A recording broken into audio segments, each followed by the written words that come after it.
Good evening, everyone.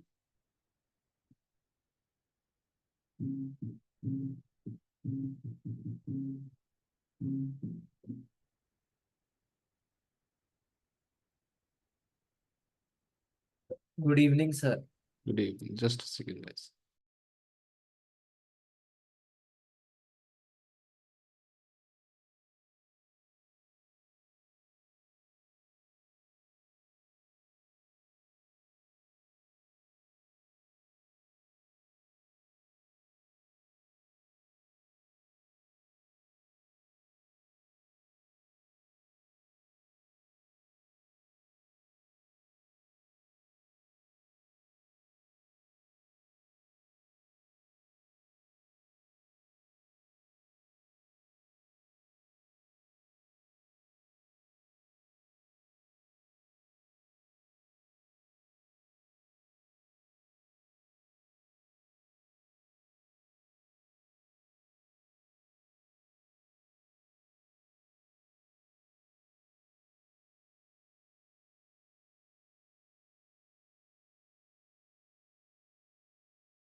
Alright, guys. कैसे हो आप लोग? सब मस्त। पिछले 2 दिन के क्वेश्चंस वगैरह कर लिए आप लोगों ने? हाँ सर, कर लिया। Okay. So I'll show you guys a rough schedule which I have prepared. Because क्या है कि अगले 15 डेज का प्लान जो है, मतलब नेक्स्ट 15 लेक्चर्स का plan, not days because there will be breaks in between, but I will show you schedule for upcoming 15 days. I'll also share that along with the lecture plan. तो just a second. तो जब तक लोग join कर रहे हैं, मैं ये रफली, ये आपका प्लान है। सो these are the topics which we will be covering. 4 lectures in the beginning, अभी जस्ट 2 हो चुके हैं, 2 और आज होगा, एक कल होगा, and then we'll take a break of 4 days because the next topic which we are starting is thermodynamics. So I'll give you guys some time to prepare on these topics specifically. Not prepare much, just basic terminologies, state function, path function क्या होता है, enthalpy entropy definition क्या होती है, पता हो कि मतलब कोई टर्म में यूज करूँ तो you should be able to know that, है ना। तो इसलिए मैं टाइम दे रहा हूँ, और इससे क्या होगा कि एक आपको एक एक पर्सपेक्टिव भी मिलेगा कि कैसे आगे जा रहे हैं अगर हम लोग, तो आप टाइम देके उसमें क्या और इनपुट दे सकते हो जिससे कि आपकी परफॉर्मेंस और इनहेंस हो, है ना। जैसे मान लो कि मैंने श्रोडिंगर वेव इक्वेशन कराया, मैंने बोला कि यहाँ से क्वेश्चन कर लेना, तो आप उसमें एडिशनली और कुछ ऐड करना चाहते हो अपनी तरफ से कि यार इसी के साथ साथ में ये कॉमन टॉपिक है, डी ब्रॉगली वेव इक्वेशन और फोटो इलेक्ट्रिक इफेक्ट भी कर लेता हूँ, फिजिक्स में भी चल रहा है तो यहाँ भी हो जाएगा। समझ रहे हो, थोड़ा सा स्मार्ट वे ऑफ प्लानिंग। तो I am giving you that time. So 4 days you'll have, उसमें से 2 दिन आप बस एक एक घंटे बेसिक्स ऑफ थर्मोडायनेमिक्स, जो आप मतलब मॉड्यूल से पढ़ो, कोई दिक्कत नहीं है, और बेसिक्स ऑफ इक्विलिब्रियम जहाँ पे आप कवर करना ले चैटलियर प्रिंसिपल, एंड थोड़ा बहुत आप आयन इक्विलिब्रियम का आइडिया ले लेना क्या होता है, मतलब बस नॉर्मली कुछ नहीं तो कम से कम वीक एसिड तक का पीएच कैसे निकालते थे, एक तरीका पढ़ लेना, बस नोट्स पढ़ लेना कि ऐसा कुछ तो होता था, है ना।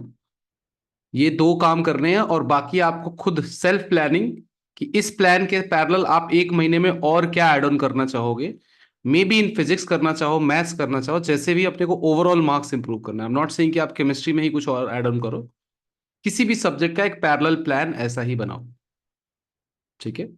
तो थिंक अबाउट दैट, इसलिए मैं थोड़ा सा आपको ब्रेक दे रहा हूँ एक। नाउ अपार्ट फ्रॉम दैट, आप देखो बाकी लेक्चर्स अपने कंसिस्टेंट चलेंगे, बीच में कोई एक एक ब्रेक है। and this is upcoming 15 lectures. Not 15 days exactly, days are more than 15, around 20, but lectures are total 15. ठीक है, उसके बाद अपकमिंग 15 लेक्चर्स का मैं उसके बाद शेयर करूंगा बेस्ड ऑन की कैसा अपना रह रहा है और क्या चीजें उसमें मुझे कवर करनी चाहिए। ठीक है, ये अभी आज मैं शेयर कर दूंगा विद नोट्स एंड यस। तो ये मुझे शेयर करना था एक तो। अपार्ट फ्रॉम दैट, यस अंश बताइए। सर हम इन टॉपिक्स को अभी जो पढ़ रहे हैं ऐसा मान सकते हैं कि अभी जो पढ़ा क्वेश्चंस कर लिए और एकदम फिर लास्ट में जीबीटी या बीटेस्ट के पहले एक दिन पढ़ लिया और फिर हो जाएगा। हाँ, तो बस उसको उसके लिए, हाँ, now that is also important. तो इसके लिए एक काम करो आप, make a separate notes of what we are doing here, है ना। एक नोटबुक ही रखो छोटी सी, so that you'll be able to find out कि ये टॉपिक जो मैंने सिक्योर टॉपिक मैंने किए थे, बिकॉज द आइडिया मैंने आपको पहले बताया सिक्योर कर रहे हैं अपन धीरे धीरे मार्क्स। अब अपन रैंडम पढ़ाई तो कर चुके हैं, अब अपन सिक्योर करने में आए कि भाई ये 4 मार्क्स सिक्योर हो गए, ये 8 मार्क्स सिक्योर हो गए, 12 मार्क्स सिक्योर हो गए, ऐसे करके कर रहे हैं।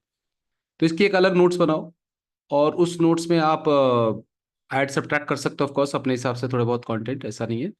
और यस, तो ये एक शॉर्ट नोट्स टाइप का, और जब भी बीटेस्ट हो रहा है तो इन्हीं क्वेश्चंस को वापस कर लिया। कोई भी एग्जाम हो रहा है इस टॉपिक से रिलेटेड, इन्हीं क्वेश्चंस को वापस कर लिया। बाकी अगर कुछ नया आया एग्जाम में, मान लो अपने जनरल वीकली या मंथली टेस्ट में, तो आप वहाँ ऑन स्पॉट सीख ही जाओगे, तो उसको ऐड ऑन कर लो। अगर लगता है कि यार ये कुछ यूनिक सा लग रहा है, उसको ऐड कर लो यहाँ पे, है ना। ओके तो सर। ये बहुत बेनिफिशियल रहेगा, क्योंकि बहुत ज़्यादा स्कैटर्ड नहीं होनी चाहिए चीज़ें। मेन मतलब मैं यही चाहता हूँ कि चीजें ऑर्गेनाइज हो। स्केटर्ड बहुत होगी कि ये टॉपिक वहाँ है, वो टॉपिक वहाँ है, ये भी कर लिया, वो भी कर लिया, 10 टॉपिक पढ़ लिए और एग्जीक्यूट हम नहीं कर पा रहे हैं उसको। तो मैं स्ट्रिक्टली लिमिटेड टॉपिक्स पे जा रहा हूँ कि इनको पहले सॉर्ट कर लो, देन उसके बाद जितना ऐड करना है करो, है ना। नाउ अगेन, मैं बार बार मैं ये कभी नहीं कह रहा कि 100% सब टॉपिक से क्वेश्चन आने ही वाले हैं।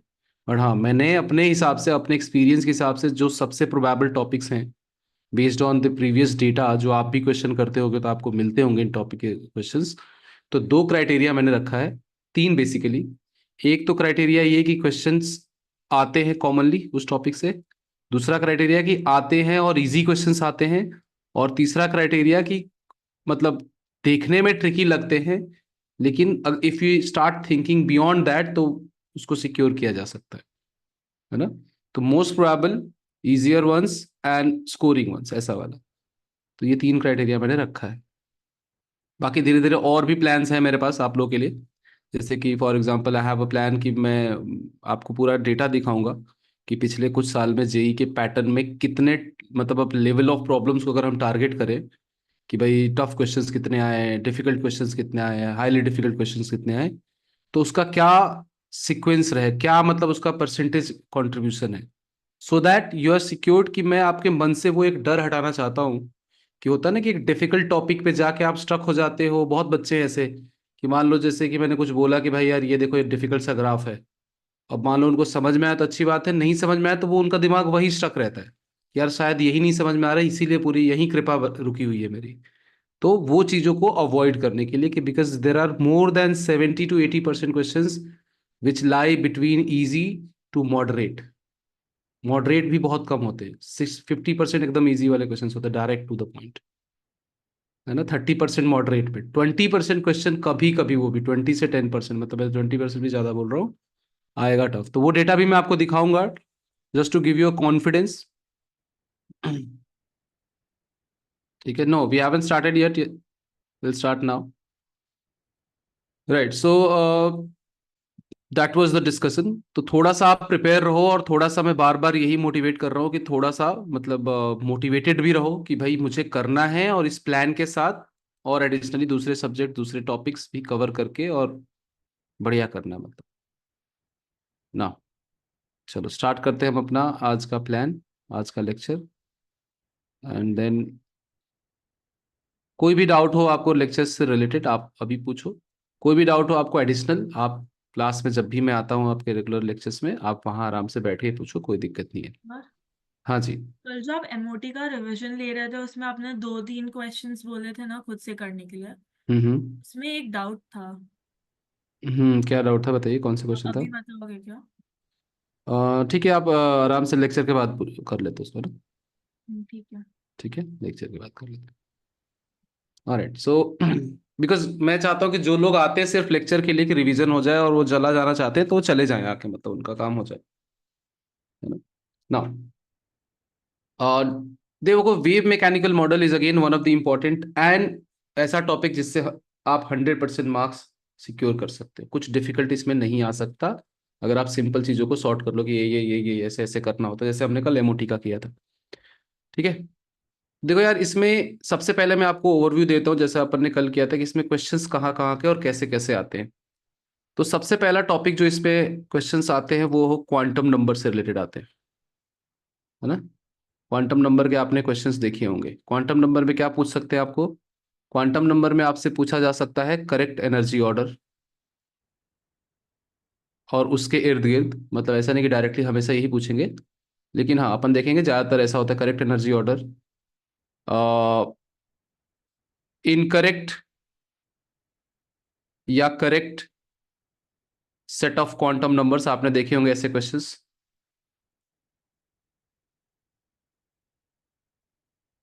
ये कॉमन क्वेश्चंस रहते हैं। फिर उसके बाद नोड्स, टोटल और रेडियल।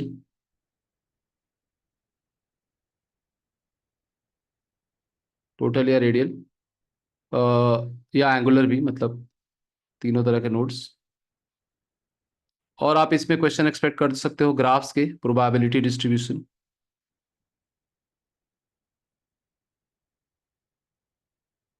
अब आप इसमें क्वेश्चन और एक्सपेक्ट करते हो ऑर्बिटल्स एंड रिलेटेड कॉन्सेप्ट्स।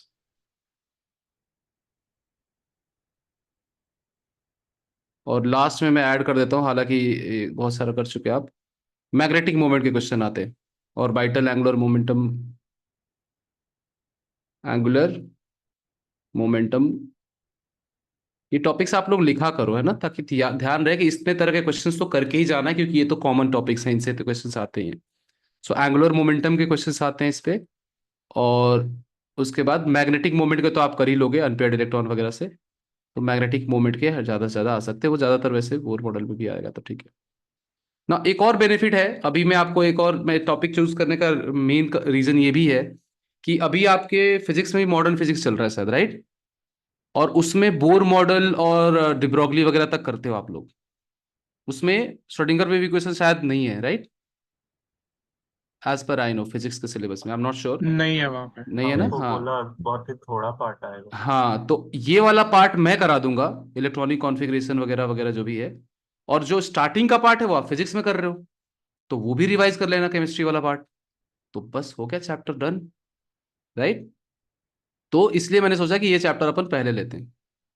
हाँ, exception of all electronic configuration, again वो, मतलब हाँ, अगर आप ऐड करना चाहो तो इसमें एक और टॉपिक ऐड कर सकते हो, इलेक्ट्रॉनिक कॉन्फ़िगरेशन।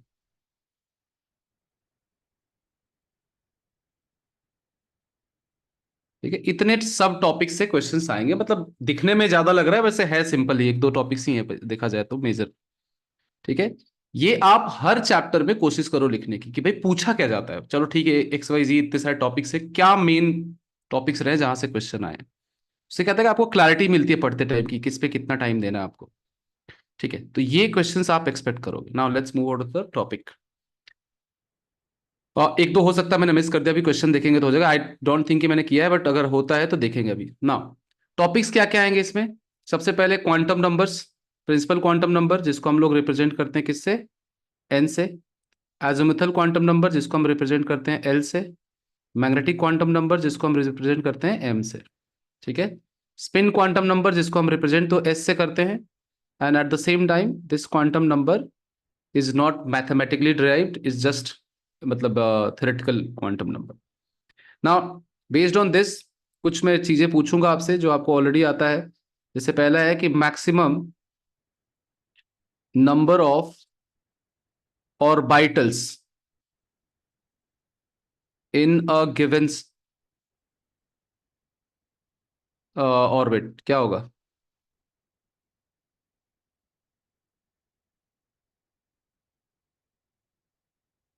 नहीं, maximum number of orbitals in a given orbit होता है एन स्क्वायर। ऑर्बिटल्स की बात करूं मैं, सबसेल नहीं। ठीक है, ठीक है। इसीलिए maximum number of electrons in a given orbit कितना होता था? 2n². 2n². Yes. Then next question आता है. हाँ, यस आरुष, सही बात है. नेक्स्ट आता है इसमें कि मैक्सिमम नंबर ऑफ इलेक्ट्रॉन्स या मैक्सिमम ऑर्बिटल्स पॉसिबल. मैक्सिमम लिखने की जरूरत नहीं है, वैसे तो टोटल ऑर्बिटल्स ही होते हैं वो. With a given L azimuthal quantum number 2l plus 12 plus 1. 2l plus 1. तो मैक्सिमम इलेक्ट्रॉन कितने हो जाएंगे? 4l plus 2. 1. 4l plus 2. 4l plus 2 या फिर 2 इंटू 2l plus 1. ठीक है. उसके बाद आता है कि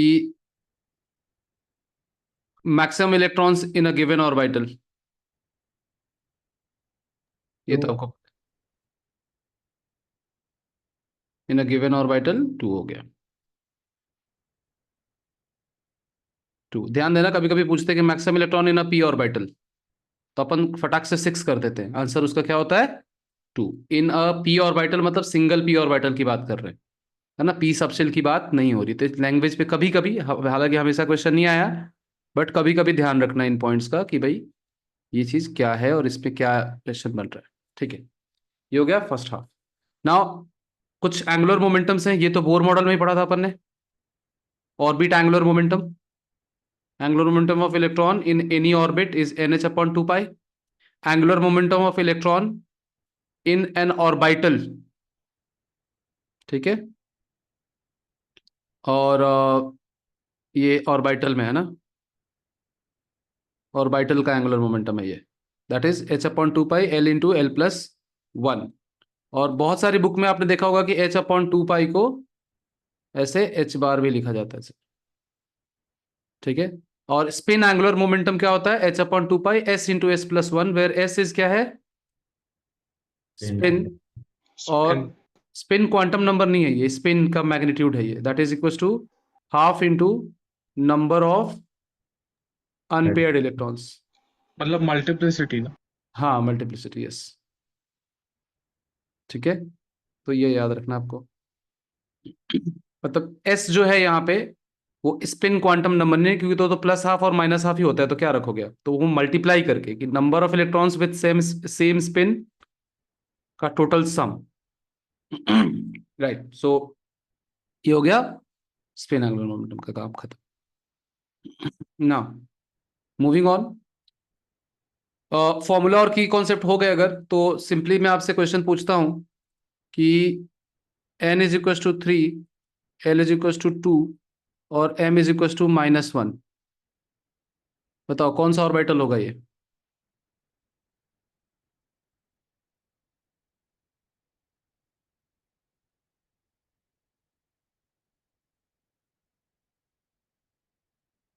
डी. डी का कोई भी ऑर्बिटल हो सकता है ये. 3D का कोई भी हो सकता है. 3Dx, 3D y, 3D z, कोई भी हो सकता है. 3D ऑर्बिटल होगा ये, है ना. यूजुअली z जो हम लोग लेते हैं जिसका m0 होता है उसके लिए लेते हैं ना. बताइए साई 420 कौन सा ऑर्बिटल होगा?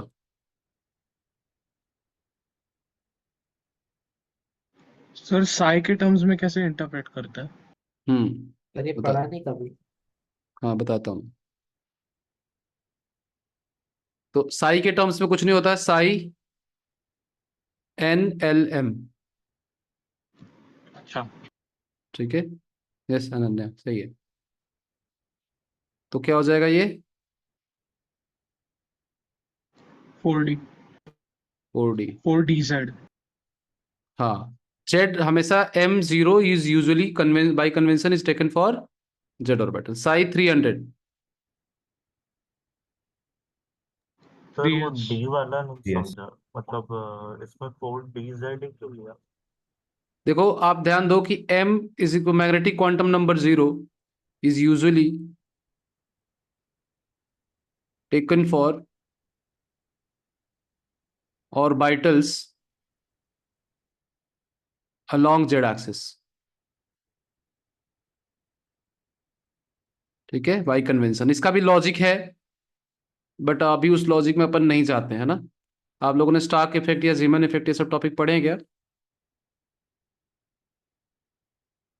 नहीं पढ़े तो कोई बात नहीं, छोड़ दो, इसको ही बस बस याद रख लो। किस कौन सा मैग्नेटिक प्रॉपर्टी के रिलेटेड होता है उतना ही पता है, डीप में नहीं पता। हाँ कोई नहीं, तो ठीक है, उसको स्प्लिटिंग के हिसाब से देखते हैं अपन इसको, बट ठीक है। तो ये कौन सा ऑर्बिटल है? 3s ऑर्बिटल है ना। तो इस तरह से एक तो ये हो गया ना। नेक्स्ट हम लोग मूव करते हैं श्रोडिंगर वेव इक्वेशन पे। ये जो नोट मैं कराते जा रहा हूँ मेन मेन पॉइंट वो याद रखो, टॉपिक बहुत ज्यादा बड़ा नहीं है, ये बहुत सिंपल सा टॉपिक है ना। श्रोडिंगर वेव इक्वेशन में क्या क्या इंटरप्रिटेशन है बताइए? 3 सॉल्यूशंस होता है। साई क्या है? प्रोबेबिलिटी फंक्शन है पहले तो। wasn't psi wave function of इसका? हाँ वही वेव फंक्शन है, प्रोबेबिलिटी फंक्शन। Okay sir. ठीक है, Sai can be positive, negative और जीरो, कुछ भी हो सकता है साई की वैल्यू मतलब। ठीक है, फिर उसके बाद साई स्क्वायर क्या है? ये probability at a given point.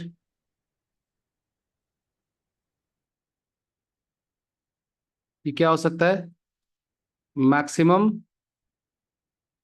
1, minimum 0, can't be negative. ये हमें क्या बताता है? वही probability of finding electron at a point. ठीक है,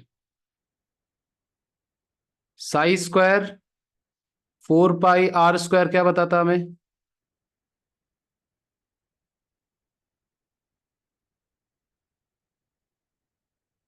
Probability in a certain sphere of radius r. So radial probability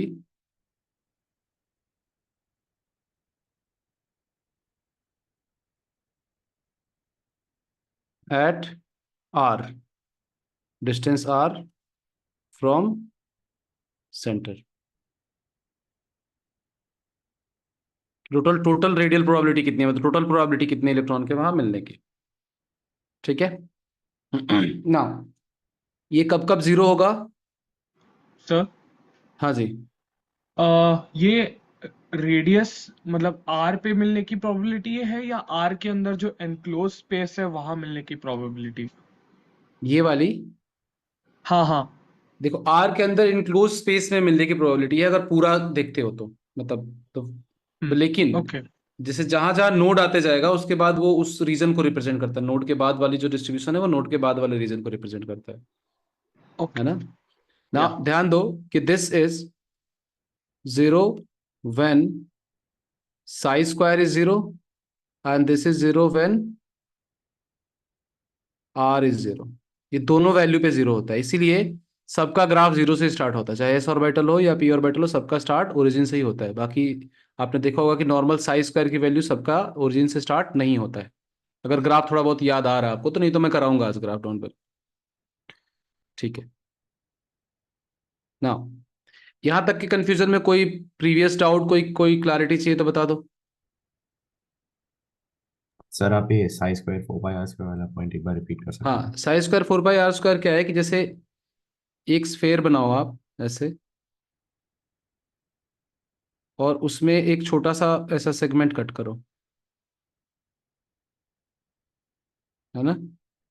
तो उस सेगमेंट पे सेंटर से r डिस्टेंस पे अगर वो सेगमेंट है तो वहां पे इलेक्ट्रॉन के मिलने की प्रोबेबिलिटी क्या है?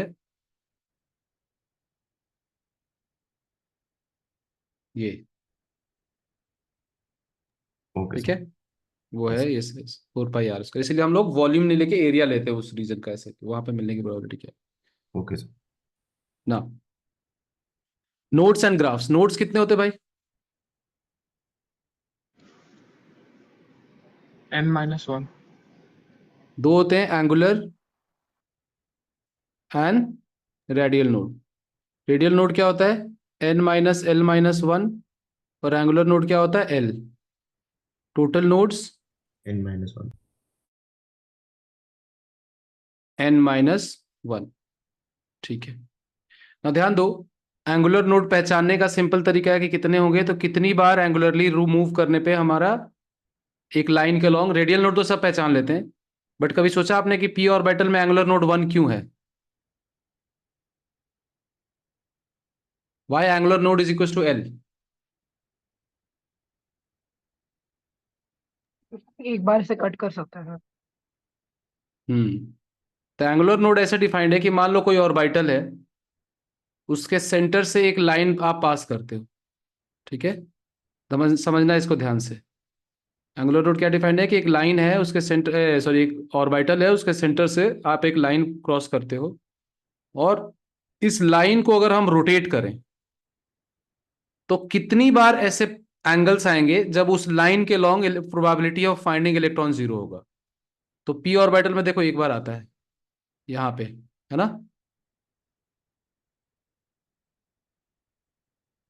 क्या है यहाँ पे प्रोबेबिलिटी, जीरो, है कि नहीं, इस लाइन के लॉन्ग। तो एक बार आएगा, फिर आप घुमाओगे तो फिर से नॉर्मल हो जाएगा, फिर वापस आप आओगे मतलब फिर से रोटेट करोगे 360, तब वापस आपको मिलेगा वो पॉइंट।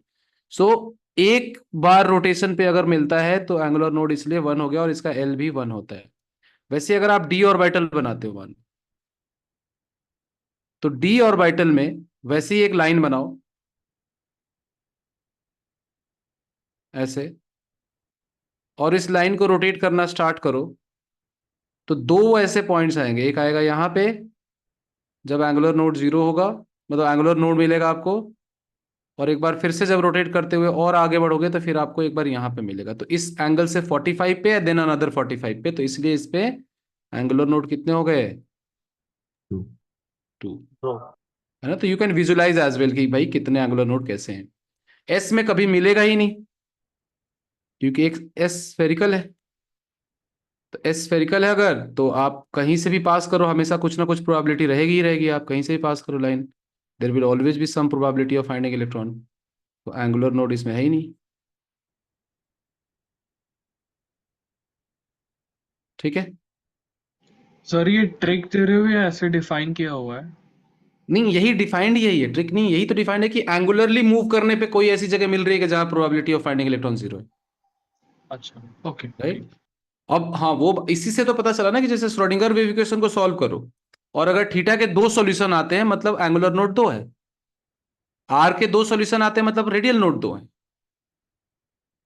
समझ में आ रहा है ओके, पॉइंट? हाँ। तो एंगल के टर्म में भी लिखते हैं हम लोग श्रोडिंगर वेव इक्वेशन, और नॉर्मल आर के टर्म में भी, तो दोनों के टर्म में जो दो जितने सॉल्यूशन आएंगे उतने नंबर ऑफ नोड्स आप मार्क कर दोगे। यस अमय। सर जैसे आपने अभी बोला कि श्रोडिंगर के वेव इक्वेशन में लेट्स से थीटा के दो वैल्यूज आते हैं तो फिर एंगुलर लॉस होंगे। सर ऐसे हम कुछ साई के बारे में, सॉरी फाई के बारे में डिड्यूस कर सकते हैं क्या? हाँ, थीटा और फाई सेम ही चीज है भाई। Okay okay. थीटा और फाई तो एंगुलर एंगल को ही रिप्रेजेंट करता है ना, एक इस एक्स वाई में है तो एक दूसरा 3D में दूसरे एंगल पे यस सर। है ना, तो they are not different, okay sir, thank you. है ना, राइट। नाउ ग्राफ्स याद है आपको, नोट तो समझ में आ गए, ग्राफ। तो पहला मैं ग्राफ कराता हूं साई वर्सेस आर का। साई वर्सेस आर का ग्राफ कैसा होता है, डिपेंड करता है कौन सा ऑर्बिटल है। ध्यान देना, एस ऑर्बिटल में maximum probability is found at origin. तो 1s ऑर्बिटल का जो साई वर्सेस आर का ग्राफ होता है वो ऐसा होता है, नॉट एग्जैक्टली रेक्टेंगुलर हाइपरबोला नहीं होता है, बट हाँ इस तरह का कुछ होता है। ना तो रेडियल नोड होता है इसलिए ना तो रेडियली भी कहीं टच नहीं करेगा, और एंगुलर नोड तो वैसे ही नहीं होता, तो एंगुलरली हम ड्रॉ भी नहीं कर रहे हैं। इस एक्सिस पे है साई और इस एक्सिस पे है आर, ये हो गया 1s का। अगर आप 2s का ड्रॉ करते हो, ये 1s ऑर्बिटल का है, अगर 2s ऑर्बिटल का करते हो, अच्छा जैसा इधर है वैसा दूसरी डायरेक्शन में भी होगा, ये ध्यान रखना, है ना। और प्रोबेबिलिटी का भी सेम सीन है भाई, हम लोग ड्रॉ जरूर एक एक्सिस के लॉन्ग करते हैं, बट ऐसा नहीं कि नेगेटिव एक्स एक्सिस में नहीं होगा वो, स्फेरिकल है ना ऑर्बिटल तो, या कोई भी ओरिजिन से आप इधर भी जा सकते हो और इधर भी जा सकते हो, किधर भी जा सकते हो। So we are drawing in radial direction, तो कोई भी साइड में ड्रॉ करके मिल सकता है एग्जाम में, तो ऐसे टेंशन नहीं लेना कि सर ये हमने तो इतना ही सीखा है। पर ठीक। क्यों सर, मतलब ग्राफ के टर्म्स में तो वो माइनस में चला जाएगा। नहीं भाई देखो, अगर ये तुम्हारा ओरिजिन है, राइट? हाँ सर। तो इधर जा रहे हो तो तुम्हारा ग्राफ आ गया ऐसे, तो इधर जाओगे तो यहाँ से भी तो ग्राफ ऐसे ही आएगा ना फिर, अच्छा, ओके सर, है ना? वैसे। नाउ सेकेंडली, अगर 2s ऑर्बिटल है तो 2s ऑर्बिटल में क्या होगा फिर? यहाँ से स्टार्ट होगा, ये नीचे जाएगा और फिर ये ऐसे हो जाएगा, है ना? फिर 3s ऑर्बिटल जितनी बार देखो क्रॉस करेगा ना उतने नोड्स आएंगे, पॉइंट ये है। तो 2s में आपको पता है कि एक ही रेडियल नोड होता है, तो वो एक बार ही क्रॉस करेगा इसको, आर वाले एक्सिस को। फिर थर्ड, अगर आप 3s का ड्रॉ करते हो तो कैसा होगा? एक बार नीचे टच करेगा, फिर एक बार ऊपर, एंड देन ऐसे। ठीक है, ये किसका हो जाएगा? 3s का। तो ये 2 पॉइंट पे टच कर रहा है और 3s में 2 रेडियल नोड होते हैं, तो जितने रेडियल नोड होंगे उतनी बार साइन चेंज करेगा वो। समझ में आ रही बात आपको? इधर साई है और इधर आर है। ध्यान दो, ऊपर पॉजिटिव है, इधर नेगेटिव है, इधर पॉजिटिव है साई की वैल्यू, यहाँ पे पॉजिटिव थी, इधर नेगेटिव है साई की वैल्यू। तो जितने नंबर ऑफ नोड्स होंगे उतने नंबर ऑफ साइन चेंजेस होंगे। Number of sign change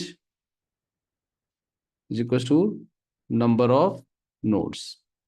sign change की बात कर रहा हूँ, नंबर ऑफ साइंस तो 2 ही हो सकते हैं, positive negative, but number of science कितनी बार वो चेंज करेगा, पॉजिटिव से नेगेटिव, नेगेटिव से पॉजिटिव, इतने होते हैं। अच्छा, अगर आप 2p का ड्रॉ करते हो या किसी भी p और d का ड्रॉ करते हो तो दे लुक सिमिलर, है ना? तो मैं एक का बताऊंगा, जैसे मान लो मैं साई वर्सेस आर का ग्राफ बता रहा हूँ 3p का, ताकि आप नोड वाला पार्ट भी समझ पाओ। साई वर्सेस आर ग्राफ किसका? 3p का। कैसा होगा बताइए, कहां से स्टार्ट होता है p का? ओरिजिन से स्टार्ट होगा। ओरिजिन से स्टार्ट होता मेरे से है ना? ओरिजिन से स्टार्ट होगा, एक बार ऊपर जाएगा, फिर एक बार नीचे आएगा और ऐसे हो जाएगा। क्यों? क्योंकि 3p में नंबर ऑफ नोड्स कितने होते हैं? 1। तो एक बार ही साइन चेंज करेगा, ये पॉजिटिव और ये नेगेटिव। ये 3p के लिए है। अच्छा, अगर यही आप ड्रॉ करते हो 4d के लिए आप,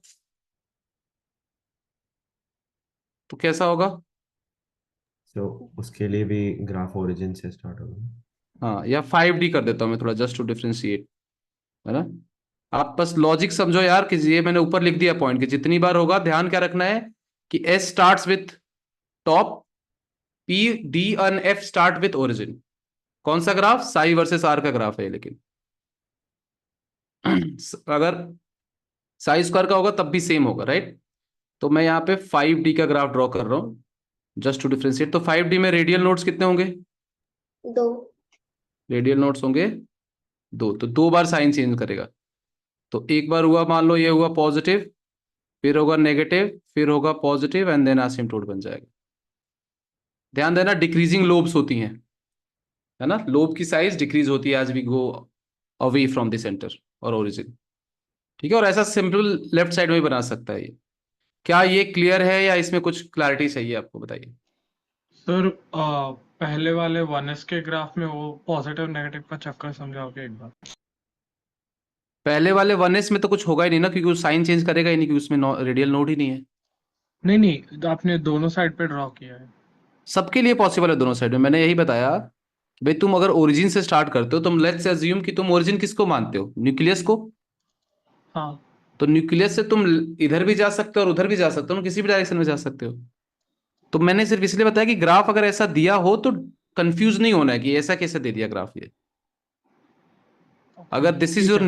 न्यूक्लियस, तो आप न्यूक्लियस से इस डायरेक्शन में जा सकते हो, इस डायरेक्शन में जा सकते हो, क्या दिक्कत है? हाँ, और प्रोबेबिलिटी जब नेगेटिव आ रही है तो उसका इन्फरेंस क्या है? प्रोबेबिलिटी नेगेटिव आ ही नहीं रही है, probability will always B positive. ये प्रोबेबिलिटी डिस्ट्रीब्यूशन फंक्शन है, ये साई की वैल्यू है, साई स्क्वायर की वैल्यू नहीं है। तो मतलब ग्राफ से इंटरप्रेट क्या करना है हमें? ग्राफ से इंटरप्रेट क्या करना है? मतलब लाइक हाँ, अगर मतलब जैसे अभी मतलब मुझे तो लगता है कि मतलब probability, how it negative varies with R, ऐसा कुछ है क्या ग्राफ? नहीं नहीं नहीं नहीं, इट्स जस्ट प्रोबेबिलिटी डिस्ट्रीब्यूशन। जो श्रोडिंगर वेव इक्वेशन का फंक्शन साई है वो कैसे वेरी करता है, बस इतने का ग्राफ है ये, और कुछ नहीं है इसमें। इसका कोई इंटरप्रिटेशन अभी हम नहीं समझ सकते। हाँ, लेटर ऑन मैं बच्चों को बताता हूँ कि जब आप इंजीनियरिंग मैथमेटिक्स पढ़ते हो तो आप एक कंटिन्यूअस प्रोबेबिलिटी डिस्ट्रीब्यूशन फंक्शन नाम की चीज पढ़ते हो। अभी आप जो प्रोबेबिलिटी पढ़ते हो डिस्क्रीट होती है कि नंबर ऑफ कुछ इवेंट्स होते हैं, उनमें से कुछ सेलेक्ट करने होते हैं। कंटिन्यूअस इज लाइक कि इनफाइनाइट नंबर ऑफ इवेंट्स है, तो उसकी एक इक्वेशन मिलेगी कि ये इवेंट ऐसे ऐसे हो रहा है, तो इसकी प्रोबेबिलिटी बताओ। तो उस फंक्शन का स्क्वायर होता है हमेशा प्रोबेबिलिटी। तो function doesn't give you anything, it is just combination of information जिससे हमने फंक्शन बना लिया, एंड देन उस फंक्शन को ऑपरेट करके हम प्रोबेबिलिटी निकालते ओके। हैं। राइट। एंड एंगुलर नोड के लिए जैसे आपने वो बताया था कि कैसे विजुअलाइज करके इजीली निकाल सकते हैं, रेडियल नोड का कैसे करें? रेडियल क्योंकि नोड वो को वापस विजुअलाइज फॉर्मूला नहीं से कर जाना सकते, पड़ता वो है, फॉर्मूला से ही n जाओगे, - उसमें n-1। फॉर्मूला से ही जाओगे, क्योंकि आपको पता नहीं ना कि कहाँ पे कैविटी है। ऐसे होता तो वैसे ये है कि जहां जहां कैविटी होगी वहां वहां रेडियल नोड होगा, हाँ लेकिन वो हाँ। बिना फॉर्मूले के पता नहीं चलेगा ना, अनलेस डायग्राम दिया हो अपने को। अब ऑर्बिटल का शेप तो क्या पता है अपने को, तो एंगुलरली अपन समझ पा रहे हैं, है ना। ओके ठीक है। राइट। यस, अमय बताइए। सर आप लाइक अगेन वो नेगेटिव साइड में कैसे जा रहा है वो ग्राफ एक बार एक्सप्लेन कर सकते हो फॉर वन एस? नहीं, इट्स इज अ फंक्शन हमें, तो function can be negative positive anything, right. Yes. तो it is just assume it like a mathematical function है जिसकी वैल्यू पॉजिटिव नेगेटिव कुछ भी हो सकती है, पहली चीज। दूसरी चीज कि for a given orbital function fix होता है। You don't know the function, last में बताऊंगा वो टॉपिक कि कैसे आइडेंटिफाई करेंगे कि ये गिवन जो इक्वेशन है वो एस के लिए, पी के लिए, डी के लिए। अननेसेसरी इन्फॉर्मेशन में बताऊंगा तभी जो लोग रुकेंगे, मतलब पहले मैं काम की चीजें निपटाना चाहता हूँ कि मतलब जो एग्जाम में आते हैं डायरेक्टली, है ना। Yes sir. तो प्लस माइनस, बस जितनी बार साइन चेंज करेगा उतने नंबर ऑफ नोट्स होंगे। Okay sir. क्लियर है। सर यस हाँ सर। जी। सर 5D में सिर्फ 3 इंटरसेक्शन है। 5D में 2 होंगे ना रेडियल नोड, तो 2 ही इंटरसेक्शन तो हो रहा है। ओरिजिन पे तो वैसे भी 0 रहता है ना, तो 1 और 2, लास्ट में तो एसिम्प्टोट हो जा रहा है ना। हाँ सर, 5D में 0 क्यों हो रहा मतलब है? सॉरी, 5D में 2 क्यों हो रहा है इंटरसेक्शन? क्योंकि n-l-1 रेडियल नोड का फॉर्मूला ही होता है ना, हाँ सर, राइट। है ना। राइट। तो ये रेडियल नोड से जज करेंगे कितनी बार कट करेगा वो, ठीक है। Now moving on. यस, कुछ चीजें ऐसी भी हैं कि जैसे मान लो कि हम बात करते हैं रेडियल डिस्ट्रीब्यूशन ग्राफ का, ठीक है, और कंपेयर करते हैं हम लोग डिफरेंट ऑर्बिटल्स का। तो डिफरेंट ऑर्बिटल्स का पीक जो है वो कहाँ लाई करेगा, वो उस ऑर्बिटल की साइज पे डिपेंड करेगा। कि अगर मान लो, अगर साइज की बात करते हैं अपन, अगेन इस टॉपिक पर अभी तक क्वेश्चन जेई में नहीं पूछा गया, तो आई एम एंटिसिपेटिंग कि शायद आ जाए इस बार। साइज पे अगर देखा जाए तो जिसकी साइज, वैसे कौन बड़ा है, 5D बड़ा होगा किससे, बहुत सिंपल ही है ये, 4D से, और 4D बड़ा होगा 3D से। तो देखो मैक्सिमम प्रोबेबिलिटी तो 1 ही होती है ना इस ऑर्बिटल में मिलने की इलेक्ट्रॉन को। हाँ, 4D में भी मिलने की यस सर। प्रोबेबिलिटी 1 है और 5D में मिलने की 1 है। बस प्रॉब्लम ये है कि 5D की ज्यादा डिस्टेंस में डिस्ट्रीब्यूटेड है, 4D की कम डिस्टेंस पे डिस्ट्रीब्यूटेड है, और 3D की उससे भी कम डिस्टेंस पे डिस्ट्रीब्यूटेड है। तो पीक 3D का हाई नहीं होगा फिर। सर नहीं समझा peak sir. For 3D high होगा बिकॉज एरिया लाइक साइज देखो छोटी है तो एरिया उतना ही है, यस सही पकड़ा तुमने, कि मैक्सिमम प्रोबेबिलिटी 1 हो सकती है, राइट। तो अगर 0 से लेके इन्फिनिटी तक ऐड कर दे तो प्रोबेबिलिटी 1 होगी। तो जिस ऑर्बिटल का साइज छोटा है उसमें कम रीजन में ही पूरी प्रोबेबिलिटी डिस्ट्रीब्यूट हो जाएगी, और जिस ऑर्बिटल का साइज बड़ा है उसमें ज्यादा रीजन दूर तक फैलेगी उतनी प्रोबेबिलिटी। सर आपने जो डायग्राम बनाया था वो आर डिस्टेंस पे, वहां पे आपने जो एरिया बनाया था वो एरिया बढ़ हम्म। रहा है, बट यस प्रोबेबिलिटी यस, उतनी ही रह रही मैक्सिमम, इसलिए वो प्रोबेबिलिटी ग्राफ उतनी रह रही है, yes yes yes, wide spread हो रहा है ना। तो ये जो ग्राफ आप देख रहे हो ये वाला, ये है 4D का ग्राफ। ये वाला ब्लू वाला जो मैंने ग्राफ बनाया वो किसका है, 4D का। जो नॉर्मल है वो 5D 3D का है, और मैं येलो से कर देता हूँ, थोड़ा डार्क येलो से, ये जो ग्राफ है।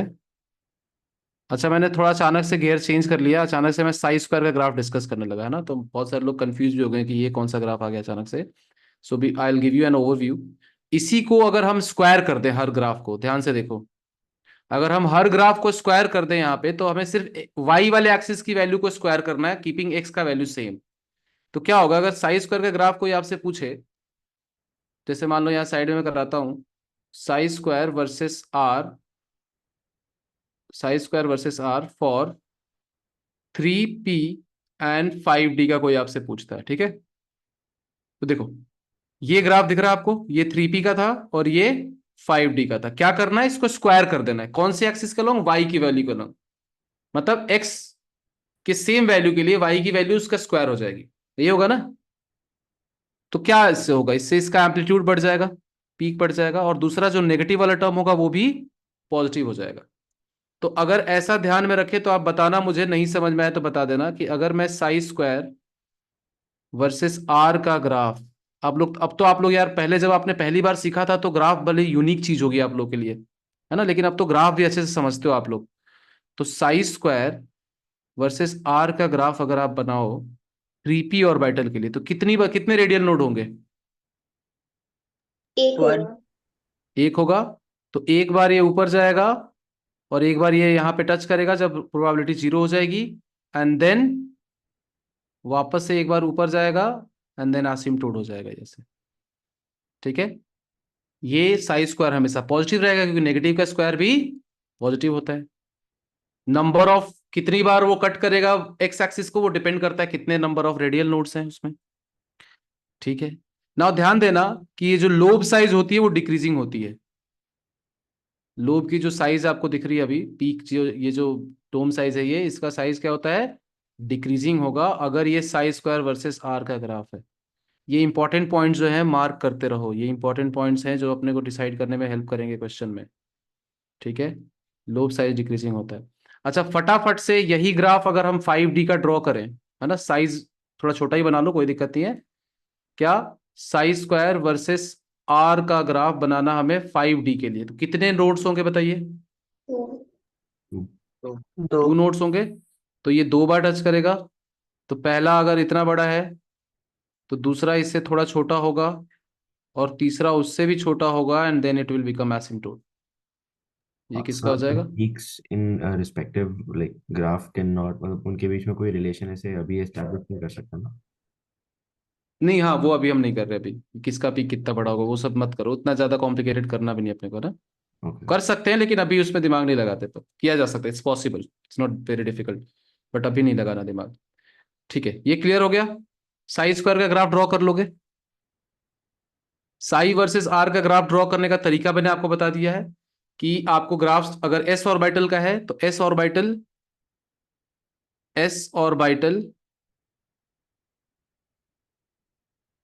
Has highest psi at r is equals to 0, not inside nucleus but almost close to nucleus. Probability of finding electron is maximum in s orbital. बस एक s ऑर्बिटल का अलग होता है जो ओरिजिन पे मैक्सिमम से स्टार्ट होता है, बाकी सब ओरिजिन से स्टार्ट होते हैं। क्लियर है, ऑलराइट, स्टार्ट करते हैं क्वेश्चन से। इतना हो गया, बाकी 4πr² साई स्क्वायर का भी ग्राफ में समझाता हूं, पहले कुछ क्वेश्चंस कर लेते हैं। चलिए, आंसर बोलना नहीं है, सिर्फ चैट में डालना आपको।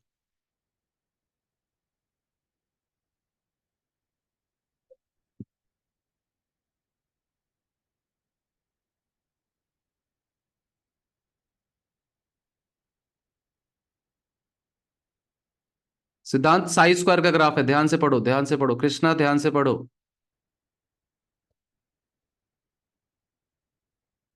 Very good guys,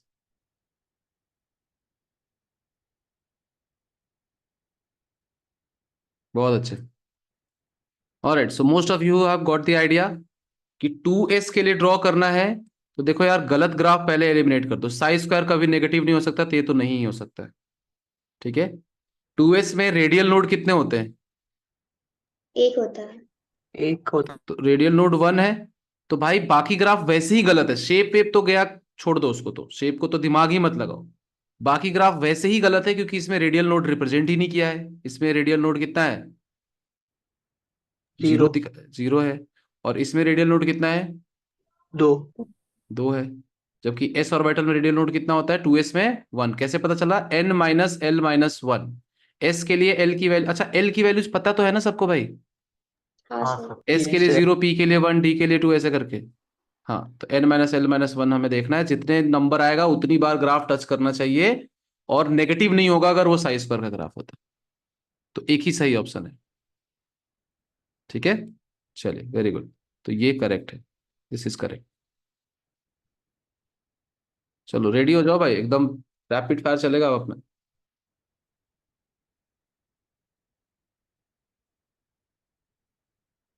and part लग रहा है कि टच कर रहा है, बट नहीं कर रहा है, ठीक है। प्रैक्टिकली इट इज नॉट, मैं आपको पहले क्लैरिफाई कर देता हूँ। एग्जाम में भी अगर ऐसा है तो लास्ट में कभी छोड़ते, लास्ट में ऐसे टच नहीं कराते कभी, वो एसिम्प्टोट ही होता है।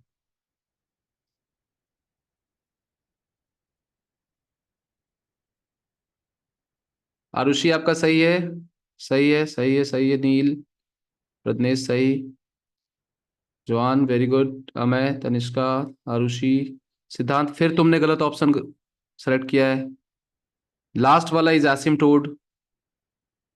आरुष करेक्ट, अश्विनी सही है, आर्यन सही, अर्णव, अनीश, माही आपने भी गड़बड़ी करी है, देखो वापस से। Ananya, Aditya, Kashvi, again you have made same mistake. Anushka, you have made same mistake. Divya correct, Chaitanya सही, Soham, Shridhar same mistake, and Pratyush same mistake. So the mistake is that you are assuming कि लास्ट वाला पार्ट भी वो टच कर रहा है, ये एसिम्प्टोट है यहाँ पे, ये जो है ये एसिम्प्टोट है यहाँ पे, सब जगह, यहाँ भी और यहाँ भी। इसको आप मत मानना कि ये ओरिजिन को मतलब उसको कट कर रहा है। Yes Ashwini, Ashwin sir sir. Sir यहाँ पे वो क्वेश्चन में इट इज मेंशनिंग दी कि क्या बोलते हैं ग्राफ चाहिए उनको radial distribution function of orbital of hydrogen atom, मतलब ये साई से रिलेट कैसे हो रहा है, मतलब अभी अभी तो समझ रहा है, एग्जाम में कैसे समझेगा। मतलब मतलब हमको हमको तो डायरेक्ट ऐसे साई वर्सेस आर या साई स्क्वायर वर्सेस आर का पूछा तो फिर समझ में आ रहा है, लेकिन यहाँ पे वो लैंग्वेज में बोल रहे हैं हाइड्रोजन एटम का ग्राफ अगेंस्ट आर, तो मतलब इसका मतलब क्या है। बेटा हाइड्रोजन एटम का 3s ऑर्बिटल ही तो यूज हो रहा है ना यार यहाँ पे। तो ऑर्बिटल देखो ना, एटम से क्या फर्क पड़ता है। वैसे भी जो एक्चुअल ग्राफ हम लोग देख रहे हैं सब कुछ यूनी इलेक्ट्रॉनिक के लिए ज्यादा एक्यूरेटली वैलिड है। मल्टी इलेक्ट्रॉनिक स्पीसीज हो जाएंगी तो फिर ये ग्राफ बहुत ज्यादा ओवरलैप करने लग जाएंगे, ओके है ना। तो we by default learn about hydrogen only, the hydrogen okay type, है ना। ठीक है ना। अब ध्यान दो, यहाँ पे आप लोगों ने केयरफुली ये तो कर लिया, रेडियल नोड से पता कर लिया कि कौन सा है, लेकिन आपने ये ध्यान दिया कि लोब की साइज बढ़ रही है अभी। का आरपीडीएफ का ग्राफ है। हाँ, तो ये ध्यान दो, यहाँ पे वाई एक्सिस की लेवलिंग को ध्यान दो पहले तो। ना दूसरी चीज जो मैं आपको समझा रहा हूँ यहाँ पे मैं नोट करवाता हूँ कि क्या क्या ध्यान रखना है। फॉर आप नोट्स में ऐड कर लेना, किसके लिए आप नो हेडिंग डाल लेना कि things to keep in mind for 4πr² versus are का ग्राफ। पहला, इंक्रीजिंग लोब साइज होगा हमेशा, क्योंकि जितना दूर जाओगे उस रीजन में ज्यादा बड़ा रीजन कवर करोगे आप, तो ज्यादा ज्यादा बड़ा रीजन कवर करोगे तो प्रोबेबिलिटी भी ज्यादा आने लग जाएगी। इंक्रीजिंग लोब साइज, पहला point. Number of intersects with x axis will be equals to number of radial nodes.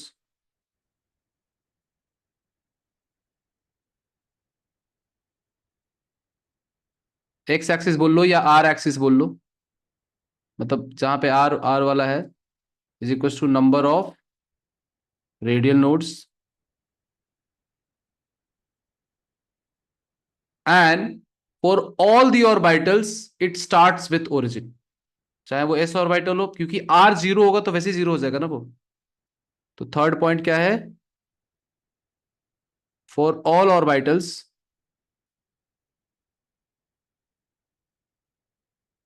It starts with origin.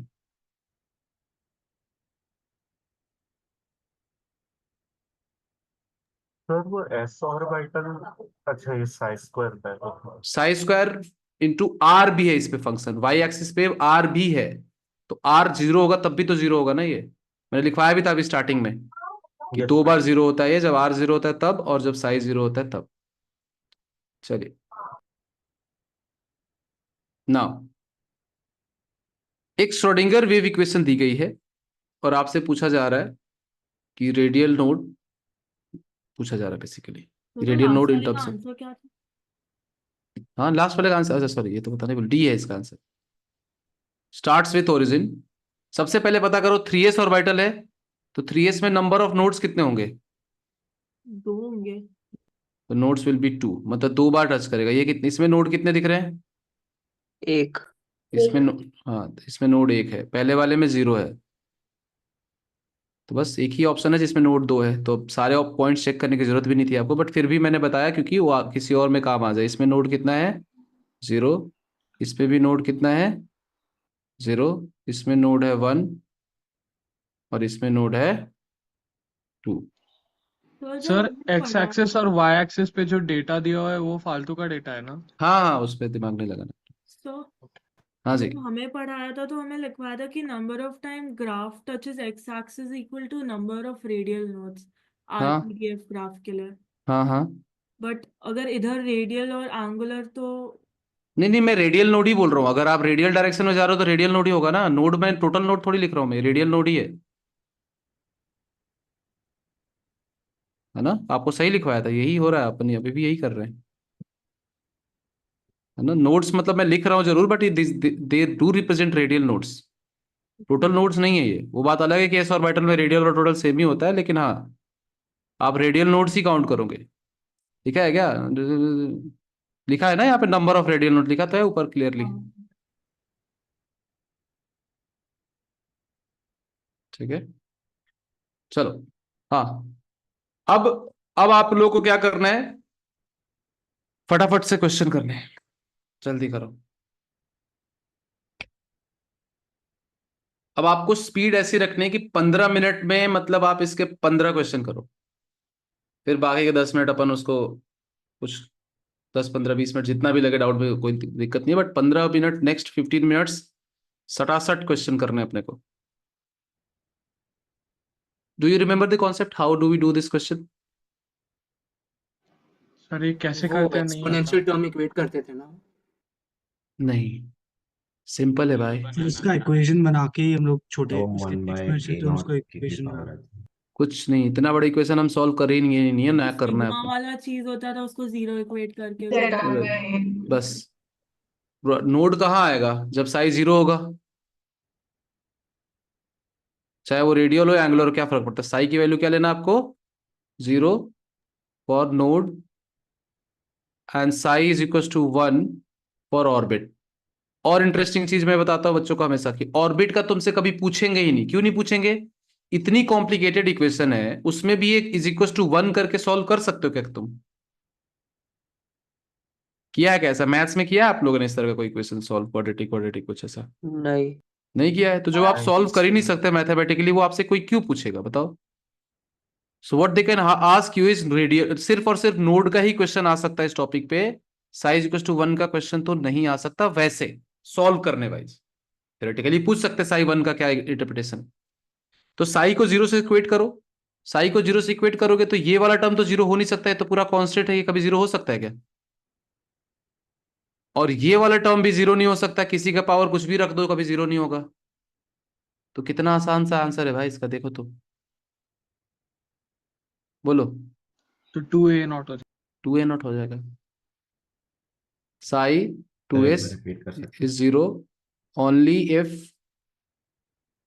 2r, sorry 2 minus r by a naught is equal to 0। इसके अलावा कोई condition है जब साई 0 हो सकता है? आपको सर ये नहीं समझा। देखो जब भी ऐसा क्वेश्चन आए ना, तो आपको कैसे सॉल्व करना है?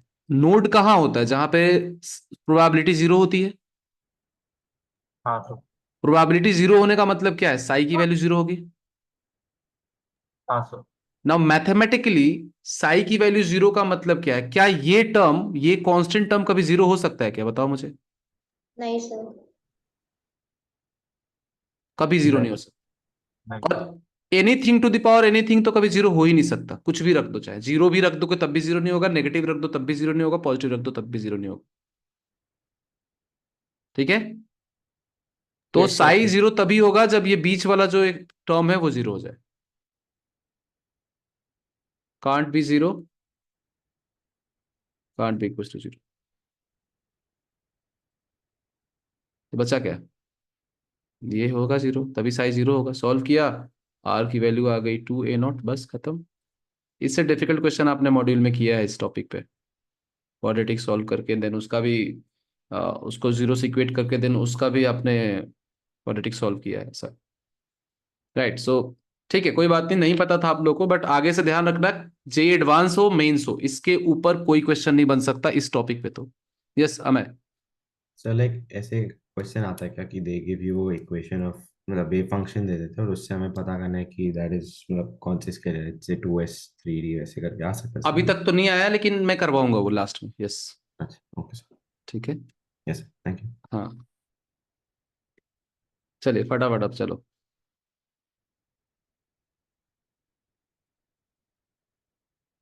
बताइए।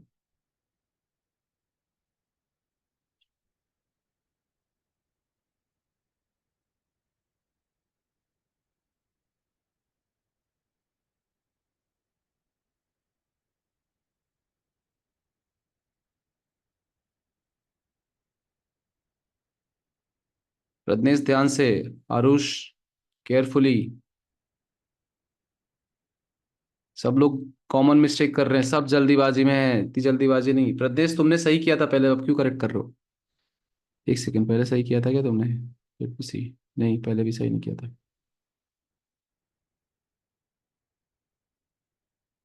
फंस गए यहीं पे आप लोग। एक एक पॉइंट जो मैंने बोला रिपीट करो। ग्राफ किसका है ये? 1s। 1s का है, ठीक है। रेडियल नोड कितने होते हैं 1s में? 0। 0। तो रेडियल नोड हो गया 0, मतलब कभी टच नहीं करेगा वो एक्स एक्सिस को, अनलेस ओरिजिन हाँ। हो। ठीक है, तो ओरिजिन पे तो करेगा ना, लेकिन all graph starts with origin, क्योंकि ये 4 पाई r स्क्वायर का ग्राफ है। स्टार्ट्स विथ ओरिजिन, एक ही ऑप्शन है भाई, एक ही ऑप्शन है जो करेक्टली इस चीज को रिप्रेजेंट करता है, तीनों पॉइंट को। This is not starting with origin, यहाँ की वजह से गलत हो गया। यस अश्विन बताओ। सर बट एस का तो हमने पढ़ा, अभी जस्ट पढ़ा, इन्फिनिटी से मतलब सबसे मैक्सिमम से चालू होता है ना, आर इक्वल टू 0 पे, और पी का ओरिजिन से चालू होता है। आपने नोट किया है? आपने नोट किया है पूरा? नहीं, नोट ईमानदारी नहीं से किया। बताओ, नोट नहीं किया है? नहीं। अभी मैंने समझाया था, अभी जस्ट समझाया था लास्ट क्वेश्चन में ही ये कि ग्राफ किसका है ये भी मैटर करता है ना यार। 4 पाई r स्क्वायर का ग्राफ है या फिर सिर्फ साई स्क्वायर का ग्राफ है? ये 4 पाई ओके आर हाँ। स्क्वायर वर्सेस साई स्क्वायर का ग्राफ है ना, ध्यान से सुनो है ना। सर बट क्वेश्चन में उन्होंने 4 पाई r स्क्वायर dr को वॉल्यूम ऑफ शेल बताया, बट उन्होंने ग्राफ तो प्रोबेबिलिटी वर्सेस r का पूछा है ना, मतलब साई वर्सेस r का पूछा है, कहाँ पूछा है साई वर्सेस आर का? मतलब पी प्रोबेबिलिटी इज है द कि psi probability, P is the probability, ठीक है, of finding ionis electron hydrogen atom in spherical shell. आ गया ना, खत्म अच्छा हाँ, राइट। है ना। सी, अरे ये टर्म दिखते ही भाई सोचना ही नहीं है ना, ये टर्म दिख गया मतलब वो उसी का पूछ रहे होंगे, मतलब तो पढ़ लेना आप केयरफुली एग्जाम में, ऐसा नहीं कह रहा हूं कि मैं पढ़ना ही मत, बट आप ये टर्म देखते ही समझ जाओ कि उसी का ग्राफ पूछ रहे हैं ना। कोई तो पूछ रहा था कि सर कैसे आइडेंटिफाई करेंगे हम लोग ऑर्बिटल को? तो देखो यार, ये जनरल ग्राफ जो इक्वेशन दी होगी ना साई की, ये साई है, आर से भी लिखते हैं और साई से भी लिखते हैं, should be directly proportional to 1/a0 to the power 3/2 + l into e to the power minus, ये पूरा उसके पावर में, ई के पावर में पूरा, z/r। जेड क्या है? Atomic number. याद कर पाओ तो अच्छी बात है, नहीं तो दूसरा तरीका भी है पता करने का, कोई दिक्कत नहीं है। Z is atomic number, N is वही orbit number, L is azimuthal quantum number.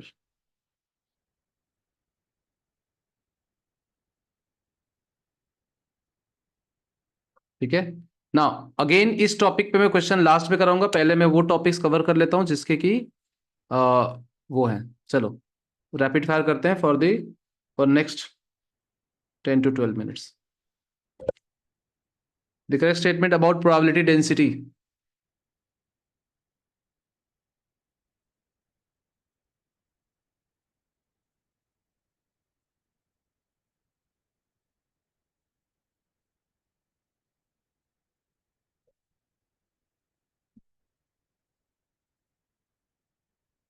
Very good. अंश बहुत अच्छे। अश्विन सही है। अनन्या करेक्ट। नील नहीं, वापस चेक करो एक बार। सिद्धांत सही है। सोहम नहीं। श्रेयांश ध्यान से पढ़ो, खामिगा ढूंढना। करेक्ट नहीं, it's not more than one correct type, ऐसा। आरुष सही है। अनिका वापस चेक करो एक बार आप।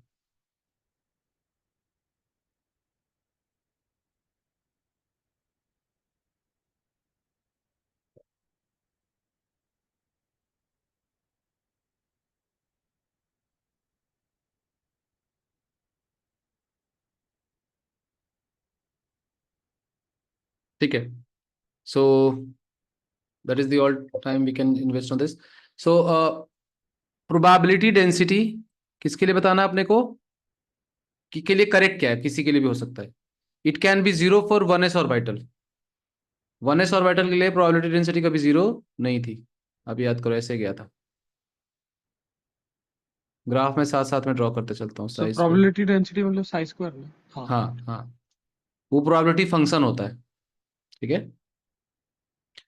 It can B zero for 3p orbital. 3p orbital का देखो भाई, ड्रॉ करके 3p ऑर्बिटल का ड्रॉ करके देखो। यहाँ पे आर है, यहाँ पे साई स्क्वायर है। 3p ऑर्बिटल में कितने नोड होते हैं? एक। तो एक नोड होगा वन। तो जीरो हो गया ना, बात ही खत्म हो गई। जिसपे नोड होगा उसमें जीरो तो हो ही गया ना। इट कैन बी जीरो मतलब थोड़ी कह रहे कि हमेशा जीरो होगा, कह रहे कि it can B zero. Yes, it can B zero eight node. It will be zero eight node in fact. तो ये तो करेक्ट हो ही गया। अब मन में डाउट है कि सर बाकी ऑप्शंस भी तो वेरीफाई कर लेते हैं, एक बार कर लेते हैं, चलो। It can never be zero for 2s orbital. It will be zero for 2s orbital again, उसमें भी एक नोड होता है। 2s ऑर्बिटल का आप ड्रॉ कर लो। 2s ऑर्बिटल का ऐसा कुछ शेप आता था, ऐसा कुछ। हाँ, तो यहाँ पे जीरो होता है 2s ऑर्बिटल में। जीरो कैसे नहीं हो सकता, जीरो होगा at radial node. It can be negative for 2p orbital. Probability can not be negative for any orbital. 2p क्या, किसी भी ऑर्बिटल के प्रोबेबिलिटी नेगेटिव नहीं हो सकती। प्रोबेबिलिटी मैथमेटिकली भी नेगेटिव नहीं हो सकती, right. So only correct answer is B. Next.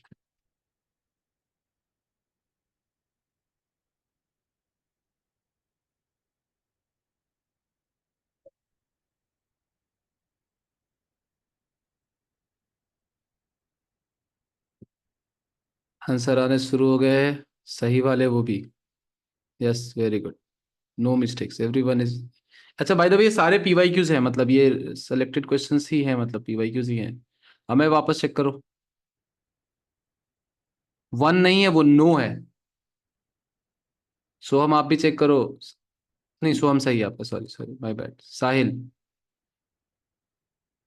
You should check your answer again. Arush, फिर गड़बड़ी करी तुमने। हाँ, मैं आपने भी गड़बड़ी करी। तनिष्का, आपने भी गड़बड़ी करी। वो वन नहीं है, नो है। मुझे लगता था ये बीमारी मुझे ही है, उल्टा पुल्टा पढ़ने की, आप लोगों को भी है। Has no angular node and 2 radial nodes. Hmm, Pratyush very good. Anish सही है, अनिका सही, अनिका गड़बड़ है, गड़बड़ है। आविदान सही। श्रेयांश भाई तुम सुन लो, सुनो, क्या बोल रहे हो तुम यार, क्या बोल रहे हो? एक बार खुद को पढ़ो, क्या लिख रहे हो तुम। ए कैसे हो सकता है यार, ए में तो रेडियल नोड ही एक होता है, n-l-1। यस काशवी, करेक्ट है। अभी फॉर्मूला बता, चलो अब मैं पूछूंगा, होता है। अब मैं बताओ आप, एंगुलर नोड का फॉर्मूला क्या होता है? सर एल होता है ना, एल हाँ, reference to angular nodes. Angular node हो गया इज इक्वल टू एल, और कितना चाहिए अपने को? 0। 0। तो पी ऑर्बिटल कैसे हो सकता है बताओ? पी का तो L1 होता है। Radial node radial node n minus L minus n minus L minus 1, 1। That is equal to कितना चाहिए अपने को? 2। एल की वैल्यू 0 है तो n माइनस 1 कितना चाहिए अपने को? 2 चाहिए। 2। तो n कितना चाहिए? 3। 3। तो 3s हो गया ना। 3।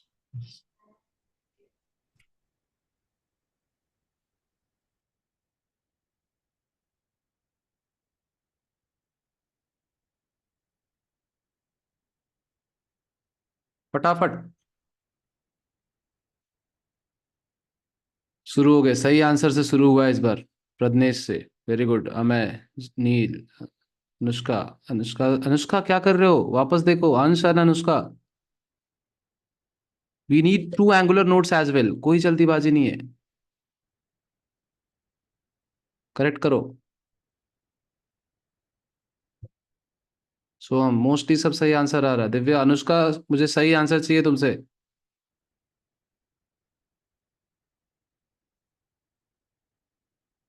स्वप्नील, अमय, अनीश, कृष्णा, सब सही। Very good. अनन्या करेक्ट। अनद सही है। प्रत्युष सही। आदित्य सही। हाँ, अब सही आया अनुष्का। माही करेक्ट। अंश सही। सो अल्टीमेटली आइडिया क्या है? हमें क्या चाहिए? 2 रेडियल नोड चाहिए, मतलब n माइनस एल माइनस 1 चाहिए अपने को 2, और 2 एंगुलर नोड भी चाहिए, मतलब l चाहिए अपने को 2। तो L2 तो मतलब वैसे ही पता चल गया कि d ऑर्बिटल होगा। अब L2 की वैल्यू यहाँ पे डाल देते हैं, तो n minus 2 minus 1 is equal to 2, तो n की वैल्यू हो गई 5। सॉल्व कर लो ना, अगर डाउट हो रहा है तो सॉल्व कर लोगे। 5 और L2 होता है d के लिए, तो हो गया 5। ठीक, गेस क्यों करेंगे? अपन सॉल्व कर लेंगे। गेस करने से ज्यादा कम टाइम में हो जाएगा ये। कंफ्यूजन भी नहीं रहेगा कि हाँ यार कुछ गड़बड़ तो नहीं कर रहा हूँ मैं ऐसे। चलिए बताइए।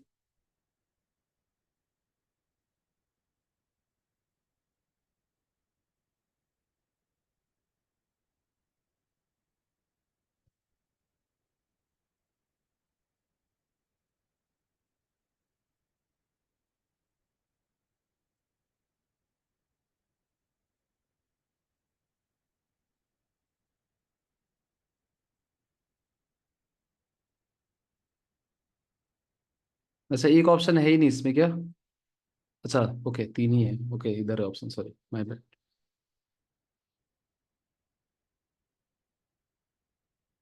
यस, अंश सही है। आर्यन सही है। दिव्या, दिव्या, दिव्या, वापस देखो। वापस चेक करो एक बार। हाँ अनुष्का, इस बार सही है। एहसान करेक्ट। माही, फिर से चेक करो। कैसे ऐसे कैसे कर सकते हो?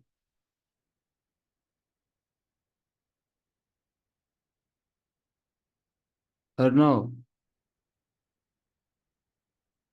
तुम लोगों को लग रहा है ऐसे 2+2, 2+3, 2+5 भी सिखाना पड़ेगा मुझे? अब लग रहा है ऐसा। प्लस माइनस करना है भाई, सिर्फ प्लस माइनस करना है। स्वप्नील क्या कर रहे हो? तनिष्का सही है। आरुषि करेक्ट। जोआन फिर से देखो आप। Krishna correct. Swapnil check again. Arnav check again. Plus minus, plus minus. Anshik, नहीं भाई। चैतन्य क्या कर रहे हो यार? हाइड्रोजन का तो नहीं पूछ रहे ना, कहाँ से ले आंसर? हाइड्रोजन का तो पूछ भी नहीं रहे, जनरल पूछ रहे हैं। ठीक है। आविदान सही है। स्वप्निल नहीं, सही नहीं है। अनन्या करेक्ट। चैतन्य इनकरेक्ट। चलो देखते हैं। Now what are degenerate orbitals by the way? Sir same energy. Orbitals की same energy level. Orbitals same with same energy. Energy. Now question के साथ ही मैं कॉन्सेप्ट बता देता हूं मैं। Orbitals with same energy.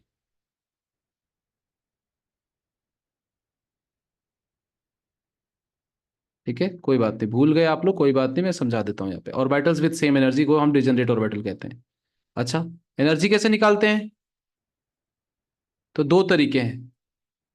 एक, एच लाइक स्पीसीज के लिए अलग रूल लगता है। क्या होता है उसमें?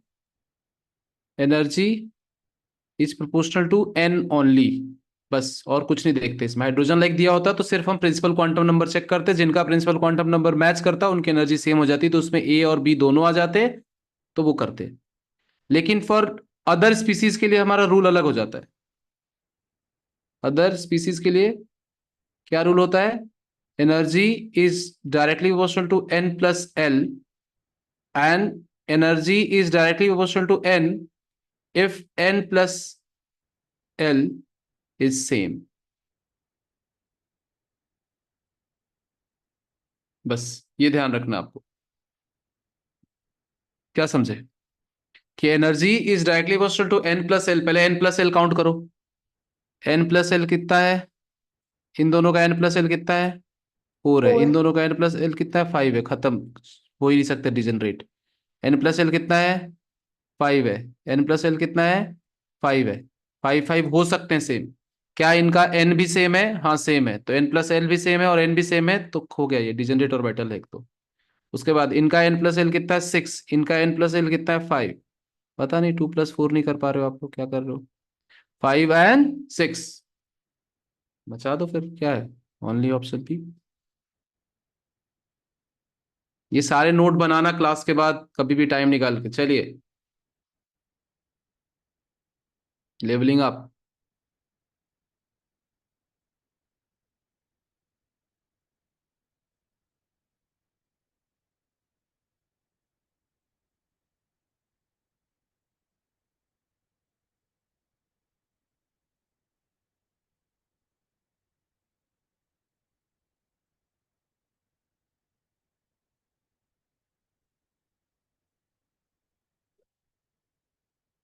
करेक्ट है अर्णव? प्रज्ञेश गलत है, वापस चेक करो। प्रज्ञेश भाई क्या कर रहे हो यार, वापस चेक करो। अर्णव सही है, एहसान आपका भी सही है, आर्यन सही है, नील करेक्ट, अनन्या करेक्ट, कृष्णा गड़बड़, चैतन्या करेक्ट, अमय सही, अश्विन सही, दिव्या सही, अविदान, अनुष्का, आदित्य, स्वप्नील, माही, अंशिक, सॉरी अनिष्क, आरुषि, ये सब सही आंसर है, वेरी गुड। ये सब चीजें वही हैं जो आपको रट गए, सिद्धांत सही है आपका। क्रोमियम का इलेक्ट्रॉनिक कॉन्फ़िगरेशन सही दिया है, हाँ, यही होता है S1D5 4s1 3d5, सही है। क्रोमियम का इलेक्ट्रॉनिक कॉन्फ़िगरेशन सही दिया है। द मैग्नेटिक क्वांटम नंबर में हैव नेगेटिव वैल्यू, हाँ होता है ना, मैग्नेटिक क्वांटम नंबर -L से +L तक होता है ना? अगर भूल गए हो आप तो याद कर लेना एक बार, अगर मैंने मेंशन नहीं किया हो कहीं तो। -L से +L तक होता है मैग्नेटिक क्वांटम नंबर, तो नेगेटिव तो हो सकता है। The ground state of an atom, in the ground state of an atom the orbitals are filled in order of their increasing energies। हाँ सही बात है, पहले नीचे वाली एनर्जी फिल होती है, फिर ऊपर वाली एनर्जी फिल होती है। यस तनिष्क सही है, तो इसका आंसर आ जाएगा क्या? डी। बोलो सॉरी, लास्ट वाला तो अभी भी देखा था हमने, क्या टोटल नंबर ऑफ नोड क्या होता था? n-1 होता था। N-L1। नहीं, वो तो रेडियल नोड होता था, टोटल नोड n-1 होता था, है ना? n-L-1 is radial nodes, L is angular nodes. Radial nodes मतलब रेडियली बाहर जाने पे, तो जब ग्राफ ड्रॉ करते हैं तो हम रेडियल नोड ही काउंट करते हैं, क्योंकि एंगल पे ग्राफ नहीं ड्रॉ कर रहे हैं ना, हम ग्राफ एक्सिस के लॉन्ग रेडियली ड्रॉ कर रहे हैं।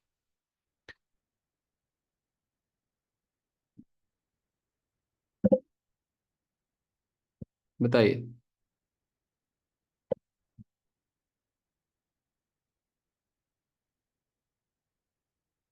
सर करेक्ट स्टेटमेंट्स बताना है।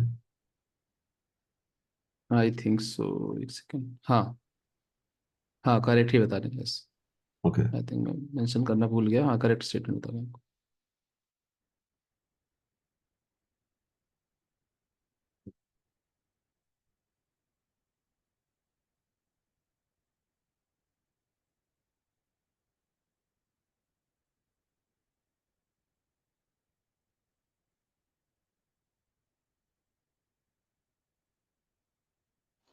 सर मैंने भेज दिया सर।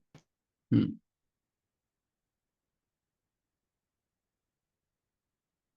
in-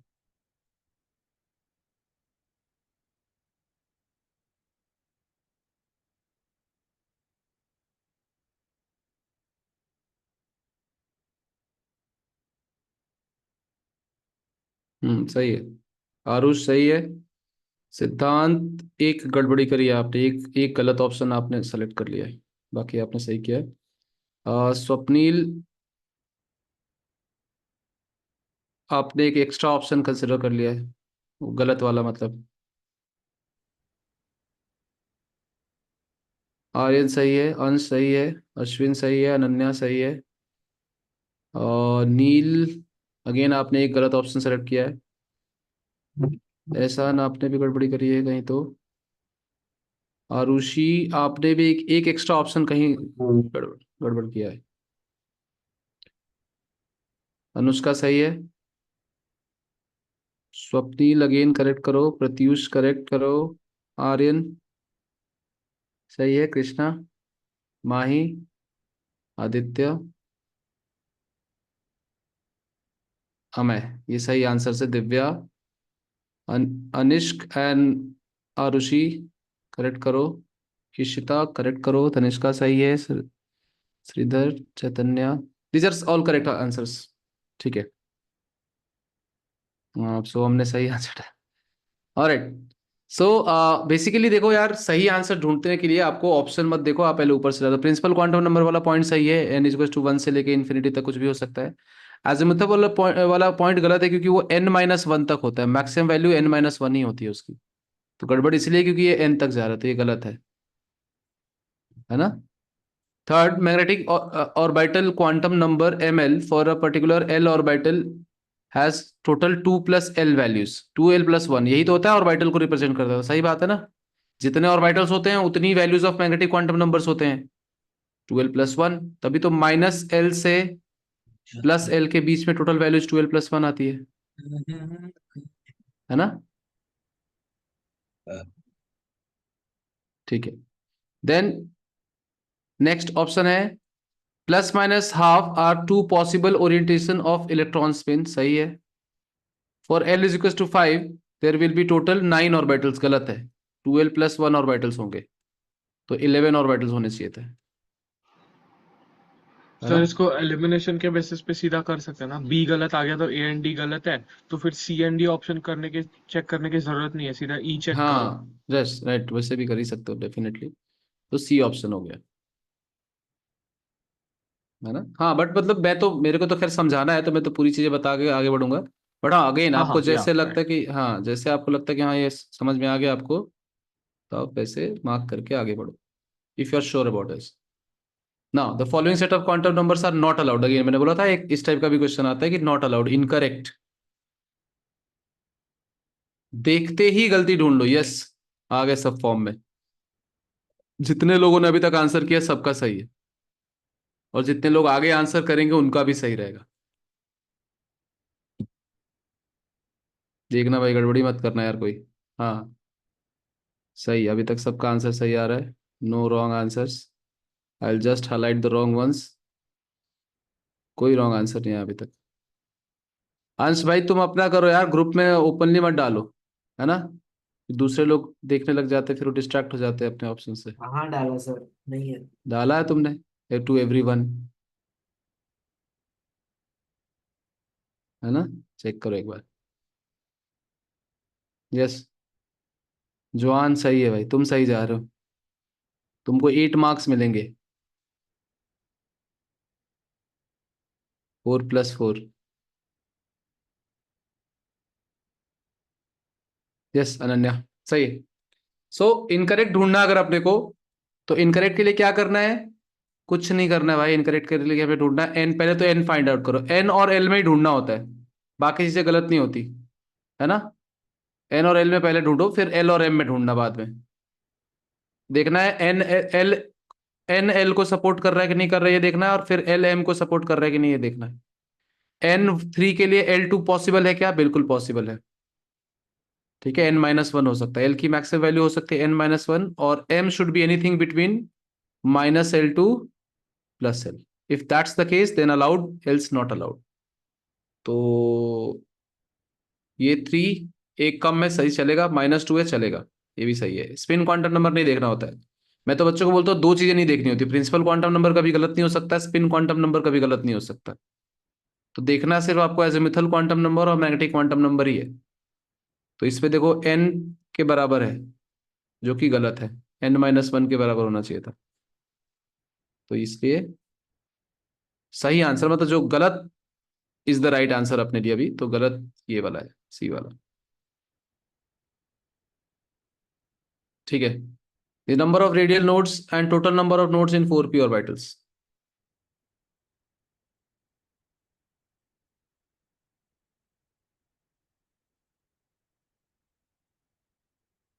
स्मार्ट पीपल फटाफट, बस कुछ ही क्वेश्चन बच गए अभी।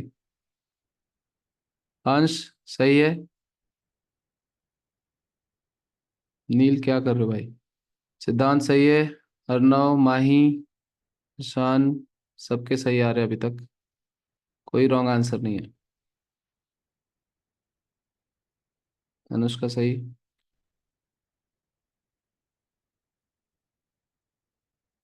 अरुषि करेक्ट है। हमें सही, अनन्या सही, आर्यन सॉरी अनन्या आर्यन। ऑलराइट, सही है, सबके आंसर सही आ रहे हैं अभी तक, कोई गलत आंसर नहीं है। एक दो बच्चों ने जानबूझ के मुझे लगता है गलत आंसर दिए हैं,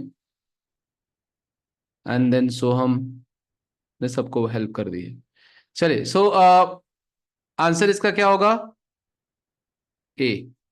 कैसे? 4p ऑर्बिटल है तो टोटल नोड तो n-1 हो गया, सीधे खत्म। 4-1 टोटल निकालना है तो 4-1 करो, सीधे 3 आ गया। और एंगुलर नोड पूछ रहे हैं ना, सॉरी रेडियल नोड पूछ रहे हैं। रेडियल होता है n-l-1, that is 4-1 - 1 that is 2। Okay, मतलब सॉल्व करने की जरूरत नहीं है, बट ठीक है फिर भी। तो ये रहा आपका पूरा, सॉरी, पूरा ये कंप्लीट हो गया। इसमें कोई सेट ऑफ डाउट्स हैं आपके, या कोई ऐसा कंफ्यूजन है तो मुझे बताइए, I will target that one. एक और रह गया था कि कैसे पहचानेंगे ऑर्बिटल को, तो अगेन आई डोंट थिंक कि दैट इज इम्पोर्टेंट, बट अगर आप रुक रहे हो, आप में से कोई रुक रहा है, और अगर आप सब रुक रहे हो, so I will continue with that as well, है ना, जो मैंने ऊपर छोड़ा था। कहाँ गया? Yes, how to identify an orbital based on the given equation. Again it is not important. इसमें से सिर्फ एक ही चीज याद रखना है कि जो ऑर्बिटल का एंगुलर साई के टर्म्स में दिया रहता है वो मैंने आपको बता दिया ऑलरेडी। सो कैसे ऑर्बिटल आइडेंटिफाई करेंगे? बहुत इजी है। इस फॉर्मेट में इक्वेशन को कंपेयर करो, जो भी इक्वेशन इससे मैच करेगा वो इसका राइट आंसर है। जैसे मैंने यहाँ पे कुछ ऑप्शंस डाले हुए हैं टू आइडेंटिफाई। चलो यहाँ से स्टार्ट करते हैं पहले तो। कौन सा ऑर्बिटल होगा ये?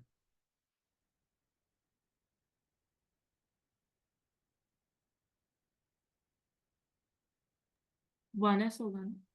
1s होगा।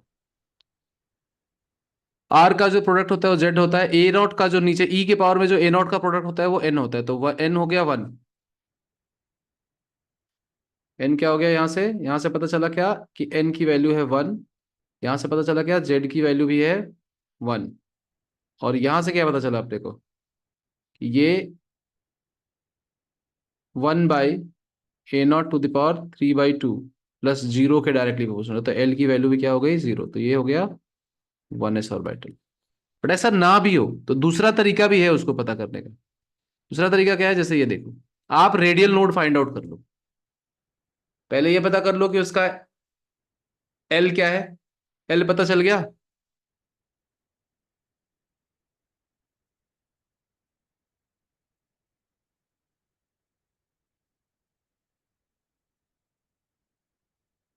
हम्म,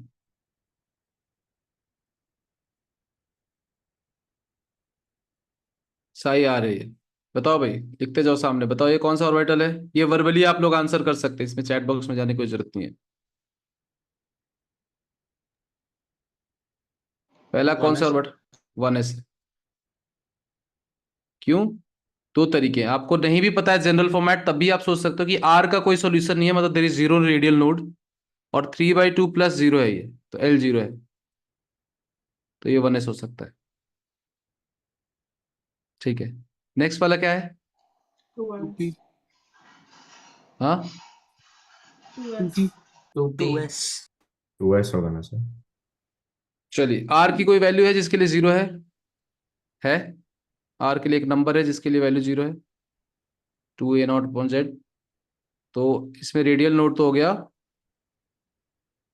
पहली बात तो रेडियल नोड क्या हो गया? 1। अच्छा, z/a का पावर अभी भी क्या है?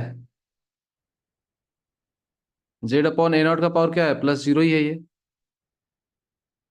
Yes sir. तो ये हो गया s ऑर्बिटल, तो ये हो गया 2s ऑर्बिटल, क्योंकि a के सामने जो प्रोडक्ट होता है वो n बताता है, ये n है। ठीक है, again you are not expected to reproduce this equation, क्योंकि अगेन ये उतना ज्यादा वैल्यू नहीं ऐड करता है।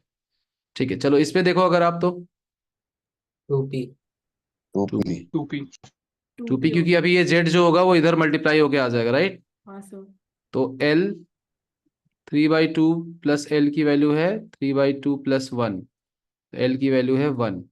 और वैसे भी देख सकते हो कि cos थीटा और sin थीटा दिया हुआ है, राइट? इसका मतलब, और इसका सॉल्यूशन भी अवेलेबल है, मतलब दिया है वो तो अलग बात है, इसका सॉल्यूशन भी अवेलेबल है। तो इसकी वैल्यू के लिए जीरो आ रहा है, तो जीरो आ रहा है मतलब cos, अच्छा, cos की कितनी वैल्यू के लिए जीरो होगा ये? cos फाइव की क्या रखे, फाइव की वैल्यू क्या होगी? 90 डिग्री, π/2। हाँ तो मतलब 90 डिग्री पे ये तो होता है, पी ऑर्बिटल में तो होता है कि एक्स एक्सिस से स्टार्ट किया तो 90 डिग्री पे पहली बार नोड आता है ना? तो ये हो गया आपका 2p ऑर्बिटल। अगेन नहीं समझ में आ रहा है आप जा सकते, कोई दिक्कत नहीं है, इसमें दिमाग नहीं लगाना। समझ में आ रहा है अच्छी बात है, नहीं समझ में आ रहा तो जेई मेंस में तो नहीं आएगा, मैं आपको बता रहा हूँ, भरोसा रखो। ये भी पी ऑर्बिटल का रिप्रेजेंटेशन है। थर्ड वाला px फिर p ऐसा है ना? हाँ राइट, मतलब अलग अलग पी ऑर्बिटल्स है basically, x y we cannot say for sure, but हाँ अलग अलग पी ऑर्बिटल्स। फोर्थ वाला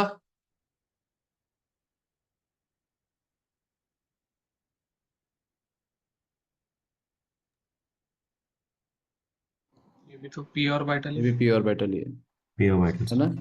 तो एक हिंट दे दिया मैंने आपको, बाकी आप आराम से जो कराया गया है उस पे क्वेश्चन करो, पीवाईक्यू सारे निपटा दो। ग्राफ्स ध्यान रखो, श्रोडिंगर वेव इक्वेशन के Sai square, 4πr² Sai square, ये 3 ग्राफ पूछे जाएंगे। मैक्सिमम प्रोबेबिलिटी क्या होता है, मिनिमम प्रोबेबिलिटी क्या होता है, रेडियल नोड क्या होता है, एंगुलर नोड क्या होता है, एनर्जी ऑर्डर कैसे निकालते हैं, कौन सा पॉसिबल ऑर्बिटल है या नहीं है, जो स्टार्टिंग में टॉपिक लिखे हैं उसी सीक्वेंस में क्वेश्चन प्रैक्टिस कीजिए। ऑल द वेरी बेस्ट, मिलते हैं अगली क्लास में। हाँ जी, एक्स वाई जेड का नहीं समझ आया, कैसे आइडेंटिफाई करना आप है? आइडेंटिफाई कर ही नहीं सकते x y z actually, because वो तो अजम्पशन पे है ना, किसी ने थीटा को एक्स एक्सिस का लॉन्ग माना, किसी ने साई को फाई को माना है हाँ ना? तो वी कैन नॉट से फॉर श्योर। सर, तो जो आप π/2 टर्न का बता रहे थे उससे क्या इन्फर कर सकते हैं? उससे इन्फर ये कर सकते हैं कि जो ऑर्बिटल का एक्सिस है, ये ऑर्बिटल का एक्सिस है, हाँ तो इस एक्सिस पे जब π/2 टर्न करोगे तब आपको रेडियल नोड मिलता ओके, है ना? तो हाँ इसका भैया, कोई काम नहीं है ना, मतलब इन जनरल? नहीं नहीं ऐसा कुछ नहीं, इस पूरे का ही कोई काम नहीं है, ये बस एक्स्ट्रा ऐसी है। आंसर डाउट्स पूछ सकती होंगी। हाँ बिल्कुल। ठीक है। हाँ भैया अश्विन बताओ क्या डाउट्स हैं? सर आप एक ही बार वो ग्राफ दिखा सकते हो क्या? उसमें मेरे को एक बहुत थोड़ा डाउट है, एस एस वाला। बताओ कौन सा वाला? हाँ हाँ हाँ सर, सर इसके जस्ट पहले, हाँ वो जहाँ पे आपने एस पी ये वाला बताया। हाँ सर, हम्म यहाँ पे सर आपने यहाँ पे ऐसे अच्छे से बताया कि जो 1s 2s 3s ये सब जो भी ग्राफ्स है वो इनफाइनाइट से चालू होता है। और क्या बोलते हैं, अगर इसमें साई स्क्वायर भी आ गया तो फिर वो जो अंडर दी वाई एक्सिस है वो ऊपर चला जाएगा। हम्म बट पर फिर सर वो जो हमने वो क्वेश्चन किया था 3s वाला, उसमें वो सी ऑप्शन में ओरिजिन से चालू हो रहा था सर, मेरे को वो नहीं समझा। देखो वही तो मैंने समझा ना, कि मैंने दो तीन ग्राफ बताए आपको मैंने, तीन वाई एक्सिस पे तीन वेरिएबल्स, तीन अलग अलग वेरिएबल्स लिए मैंने अलग अलग केसेस में। पहला वेरिएबल लिया मैंने साई वर्सेस आर, ये ग्राफ है। दूसरा ग्राफ मैंने बताया साई स्क्वायर वर्सेस आर। हाँ और तीसरा ग्राफ मैंने बताया 4πr² Sai square versus are, यहाँ पे। ओके। ये अलग ग्राफ है, पर यूनिट वॉल्यूम का ग्राफ है ये, मतलब इन अ तो गिवन उसमें वॉल्यूम। मतलब सारे ओरिजिन चालू होते हैं, ओके समझा, यस सर। क्योंकि आर जीरो होगा, मैंने बताया था ना, आर भी जीरो होगा तब जीरो होगा। सारे पॉइंट्स लिखवाया भी है मैंने, इस तरह के ग्राफ के लिए सारे 3 पॉइंट ध्यान रखने हैं, है ना? ओके, तो वैसे।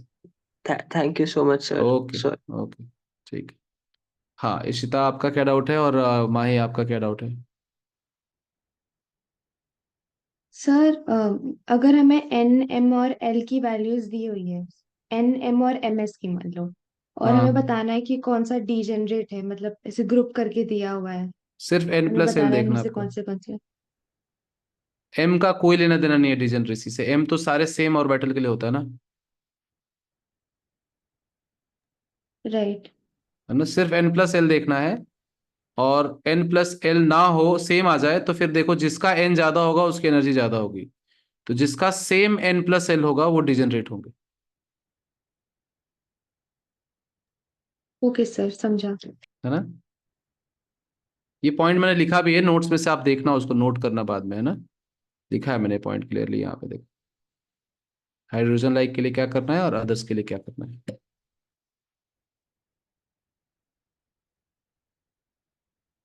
राइट। हाँ माही, आप बताओ अब। तो आपके यूडियोमेट्री के शीट में डाउट था। ठीक है, मैं आज सोने जा रहा हूँ माही, आप, ठीक है। है ना? आप इडियोमेट्री के क्वेश्चन, आप एक काम करो, कल आप आ रहे हो? कल आपकी क्लास है? कल फिजिक्स है तो। कल ऑफलाइन ही है ना क्लास, मतलब? हाँ, हाँ तो कल आ जाओ आप, है ना? कितनी बजे से क्लास है ऑफिस? 4:30 की है। 4:30 की है ना? तो कल एक काम करो, आप 3:30 तक आ जाओ, ठीक है? ओके। 3:30, 3:35 तक आ जाना, 4 तक आ जाना, चलो कोई दिक्कत मुझे नहीं। 2-3 डाउट्स ही है छोटे। हाँ तो उस हिसाब से आप आ जाना, मैं रहूंगा सेंटर पे। ठीक है बट सर। आओ तो पहले बता देना, तो मैं वापस आ जाऊंगा, मेरी एक्चुअल क्लास 5:30 से है ना? हाँ, तो आप बता देना, उस हिसाब से मैं ठीक है विल सर। कनेक्ट, ठीक है? ऑलराइट, और कोई किसी को आज के टॉपिक से रिलेटेड डाउट है? आरुष भाई, any doubt? Ansh? No no, all clear. No sir. Clear? कोई डाउट है? नहीं है? तनिष्का? नहीं सर, ऑल क्लियर। ठीक है, चलो, thank you, bye. Thank you sir, good night. Thank you, good night. Thank you sir. Thank you sir, bye sir. Thank you, bye bye, good night.